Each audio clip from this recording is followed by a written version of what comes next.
మీరు కొత్తగా business start చేయాలనుకుంటున్నారా? మార్చ్ 16, 17 హైటెక్స్ లో ఫ్రాన్సెస్ ఇండియా బిగ్గెస్ట్ ఫ్రో ఎక్స్పో. మీ కలలకు రెక్కలు. ఈ కార్యక్రమం ఒక వినూత్నమైన కార్యక్రమం. కలలకు రెక్కలు అన్నప్పుడు నేను ఎప్పుడో చెప్పాను, dare to dream, strive to achieve.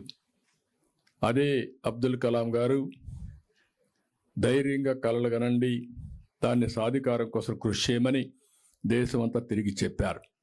ఈరోజు నేను ప్రత్యేకంగా మహిళా శక్తిని గుర్తించి, మహిళలకు ఉండే అవకాశాలను గుర్తించి, మహిళల కోసం ఒక ప్రత్యేకమైన కార్యక్రమం తీసుకొచ్చాం.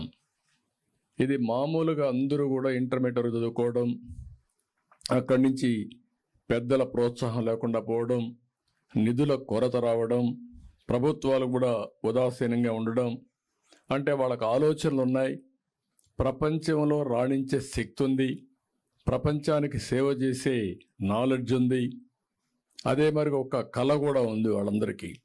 కానీ ఆ కళలు సాధికారం కావాలంటే ఎక్కడికక్కడ ఆర్థిక ఇబ్బందులు, కుటుంబంలో నిరుత్సాహం, చదివించాలంటే ముందుకు రాకుండా పోయే పరిస్థితి వస్తూ ఉంది. అందుకే ఈ కార్యక్రమంలో మీరు చూస్తే మొత్తం ఎవరైతే ఆడపిల్లలు చదువుకోవాలనుకుంటారో గవర్నమెంట్ స్కూల్స్ కానీ గవర్నమెంట్ ఇచ్చే స్కాలర్షిప్లని తీసుకుంటూనే ఇంకా బాగా చదువుకోవాలి, లేకుంటే శిక్షణకి వెళ్ళాలి, స్కిల్ డెవలప్మెంట్కి వెళ్ళాలి, అదనంగా నాలెడ్జ్ నేర్చుకోవాలి అనుకునే ప్రతి ఒక్కరికి ఎంత డబ్బులైనా తీసుకొని చదువుకునే విధంగా తెలుగుదేశం పార్టీ ఒక కార్యక్రమాన్ని తీసుకొచ్చాం. దీనివల్ల వాళ్ళందరూ బ్యాంకు లోన్ తీసుకుని స్వేచ్ఛగా వాళ్ళు చదువుకునే అవకాశం వస్తుంది. ఏదో స్కాలర్షిప్లు అంటే ఒక 10 కోట్లు 20 కోట్లు ఇవ్వడం, మధ్యలో దాన్ని నిలిపేయడం, వీళ్ళు చదువుకు ఆపేసే పరిస్థితికి వస్తున్నారు. ప్రపంచంలో బ్రహ్మాండమైన అవకాశాలు ఉన్నాయి. నాకు ఒక విశ్వాసం కూడా ఉంది. 25 సంవత్సరాల కంటే ముందు ఇచ్చిన విజన్ ఈరోజు ప్రపంచం మొత్తం తెలుగు కమ్యూనిటీ హైయెస్ట్ ఉంది. మీరు అమెరికాకు పోయినా, ఆస్ట్రేలియాకు పోయినా, ఆఫ్రికాకు పోయినా, ఎక్కడన్నా ఒక పాష్ లొకాలిటీ ఉందంటే ఆ దేశంలో ఎక్కువ తలసరి ఆదాయం ఎవరికన్నా వస్తూ ఉందంటే అది భారతీయులు, అందులో అగ్రస్థానాన తెలుగు వాళ్ళు ఉన్నారు. ఇది గర్వకారణం.